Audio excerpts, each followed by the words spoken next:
Dan Illman, Mike Beer, race number 9 at Churchill Downs on Derby Day Saturday. Very competitive edition of the Grade 2 American Turf for 3-year-olds on the grass. Before we get to that analysis, remember, head on over to DRF.com. One-stop Derby shop waiting for you. Derby packages include past performances, betting strategies, clocker reports for the entire card at Churchill Downs on Saturday, including the Run for the Roses. Here's the field for the American Turf. And Mike, this is a very competitive bunch, as I mentioned in the open, and the pace should be fast. Yeah, I agree that the pace could get heated up in this race. That's going to help, some of the closers in the race. And there are quite a few closers as well, Dan. I just thought this was kind of a wide open race. A lot of different horses could win. Timeform US believes the pace will be sharp. Taking a look at their pace projector, red bar fast pace scenario. Excellent timing has won his last 2 races on the dirt. He'll try turf for the first time. Win from Within, the number 2, is a very, very fast horse as well. You have to think that he's going to be forwardly placed. And I think those two will likely spar for the early lead. Yeah, I can see it playing out that way too. I mean, I guess excellent timing, stretching out for the first time, switching over to turf. He's got the rail. He's got a lot of speed. I suspect he goes. It'll be interesting to see what they do with Win from Within, Dan, because he's looked really good winning his first 2 turf starts right on the lead. I wonder if he can do it another way. Lots of firsts for the number 1. Excellent timing. First time turf, first time 2 turns, first time out of the New York bred ranks for trainer Chad Brown. But this horse has gone gate to wire in his last 2, and he's got some turf in his pedigree. He does. He has a strong turf pedigree on the bottom. His new sire, not this time, was off to a great start. His turf horses, they're just fine on that surface, Dan. They're winning a lot of races on the grass. So there's pedigree here. And this horse has talent, too. I mean, his races are all good so far, sprinting on the dirt. It seems like he's bred to handle the stretch out. We'll see how fast he has to go. Win from Within. You mentioned his first 2 starts on turf. He hasn't been headed. Let's watch the Columbia Stakes at Tampa Bay on March the 6th, where he's the winning favorite. He went fast early. He keeps on going. This was a really good effort from start to finish. Now he's going to step it up in class a bit. Yeah, he's going to step it up in class. And I guess, perhaps just faced a tougher pace scenario here, because you're right that he went fast in here, Dan, but he went fast with 1 horse pressing him, and he just felt like he was better than that field. That may not be the case here, but I like both of his races. When he broke his maiden first time on turf, I think he beat a pretty good horse that day.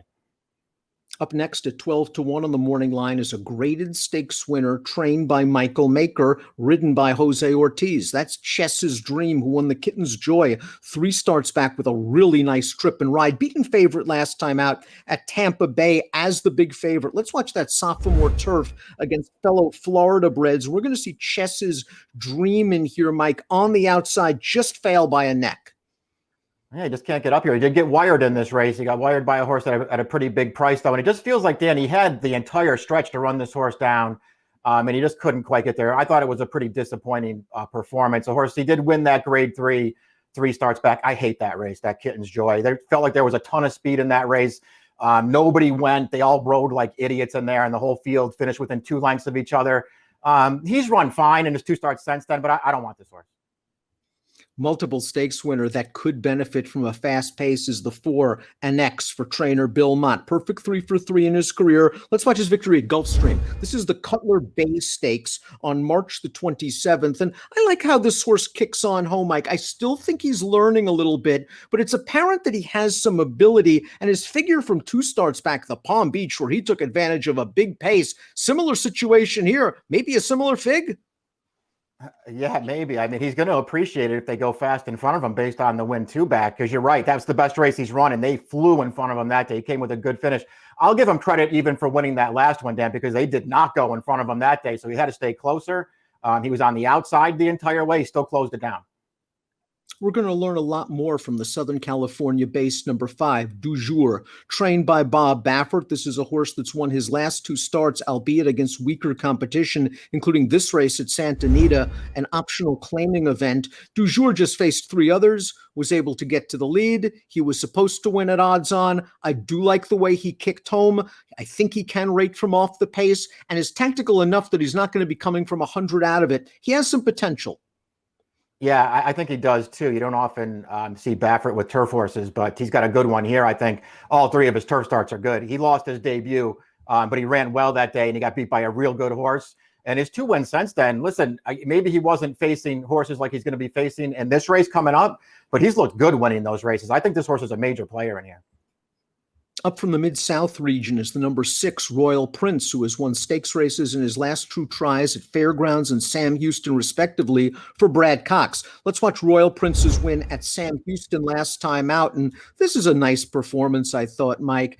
He saved ground early. He showed some agility to get to the outside. He has some work to do, and he just closes this horse down. And this horse on the lead, I don't think is stopping. I agree with that. We picked up the replay at the top of the stretch, Dan, right when he came clear. But this horse got jammed in behind horses all the way around the turn there. Couldn't get a run going. And by the time he got out, it felt like he could have been beaten at that point. But he came with a good finish to win. And he did the same thing 2 starts back when he ran down Dynamite, Dan. That horse got the jump on him, opened up a clear lead. Royal Prince got to the outside and gunned him down. He's paired up Beyer Tops now in his last 2 races, sometimes an indicator for a forward move. He has a lot of bottom after 6 lifetime starts. The 7 is Dino Mike, getting back to a preferred surface. They tried him in the Jeff Ruby on synthetic last time out. Kind of made a wide move into a fast pace. I think that distance is a little far for him. Turning back here should work. He ran well in the Black Gold 2 starts back. Royal Prince just got him on the bob.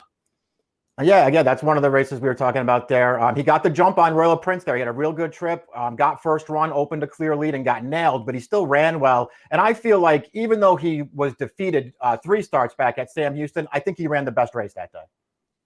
Although Barrister Tom might improve second off the layoff following the Grade 3 Transylvania over wet going, I thought all in all he got a pretty good trip that day. He's really going to have to move forward second off the layoff, especially in a faster paced race. Yeah, I feel the same way about him. He ran fine last time, a little bit of a step forward for him in his 3-year-old debut, but he's got to improve again. The 9 Holy Vow might add to the pace picture a little bit. He was the horse that we saw Royal Prince run down at Sam Houston last time out. He seems to be improving with each and every start, and he's done little wrong on the turf. Big step up in class, big step up from a pace standpoint. Yeah, agreed. His last 3 races are pretty good, but it just feels like a totally different situation here where he's going to have to do even better than that, and he's going to have to do it in a race where he might have to go real fast early. Getting back to the turf is the number 10 Next, a son of Not This Time, trained by Wesley Ward. Well, he took a shot in the Breeders' Cup Juvenile. It didn't work out. Let's go back to his turf maiden win at Kentucky Downs 3 starts back. Good tactical speed he shows, very game down to the wire. He backed up this race with a win in an off-the-turf heat on dirt at Keeneland. I think this horse has some ability. It just looks like he's caught a really tough group for his first start of the year. He has, and he's got to do it from an outside post, Dan. You feel like, just from watching his other races that he probably wants to get forward too. I don't know how that's going to work out. I actually felt like he ran really well in this race though, so maybe he's pretty good. The 11 Hidden Enemy seemed a little bit green, I thought, at Saratoga last year. Steve Asmussen, though, tested him, ran him in the Laurel Futurity over a very yielding going. And then this year, they finally have gotten him to the winner's circle. Maybe the Lasix helped him. That could be a problem because Lasix will be off on Saturday. But this is one of those closers. A well-bred horse might just have taken a little bit of time for him to figure this game out. Yeah, I think that's probably the right way to look at him. I wasn't thrilled with him as a 2-year-old, but you could see that he probably had some potential. I guess in some ways he put it all together last time, got the job done. He won that race pretty easily. On the other hand, one of the horses that finished behind him there, Dan, I want to say he finished 4th or 5th, might have run the best race there without a great trip. Lucky Law, the number 12, was 4th in the Cutler Bay. We saw Annex win that race. Again, there wasn't a ton of speed. Lucky Law just kind of didn't break very well. He ran on a little bit at the end, and there's another horse that would benefit from electric pace up front. Yeah, I agree with that. I mean, I don't want to knock him too much. He feels like he's going to be a pretty big price in here. I just thought he was okay last time in a race where he got a pretty good trip. Scarlet Sky might be one of the better closers in this race. Let's watch him win the Transylvania from left field over a wet turf course at Keeneland. This horse has really looked good in all 3 starts this year for Shug McGahee. How does he win this one, Mike? It was out of the picture at the 8th pole. Yeah, he had a lot of ground to make up, and that's another horse in this race, Palazzi, who was about 3 or 4 lengths in front of him through the stretch. They're both going to come up and run 1-2 in here, so obviously closers weren't badly compromised in this race, but this was another step forward for Scarlet Sky. Just missed the Annex 2 starts back in that wickedly fast-paced race, and in this one, he comes flying again late. This horse is getting good.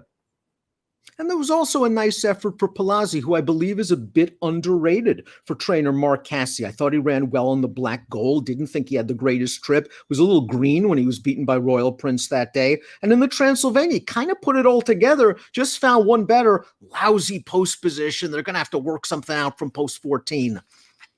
I agree. I think this horse is a little underrated too, and it's still a little bit green. Maybe he can take another step for a bad post. I threw him into my picks anyway, Dan, because I think he's going to be a big price. Lots of ways to go in the Grade 2 American Turf. We take a look at our top picks. Royal Prince might get a really good setup from behind a fast pace, and he just seems like a consistent sort that might get lost in the wagering a little bit. Yeah, I just thought this was a really tough race, Dan. I think a lot of horses can win. So I'm going to try him on top at a price in here and just hope he falls into the right trip. I have your top pick second. I think Dujour is pretty good. We'll see if he can settle away from the pace this time. That's key. I wonder if he's a little bit dressed up simply because the competition he's been facing, or lack thereof. He was only in against 3 horses. But I like the way he's been sprinting home in his races. He seems to have some ability. 5-2-3-6 for me, 6-5-2-14 for Mike in the Grade 2 American Turf on Derby Day Saturday. Good luck.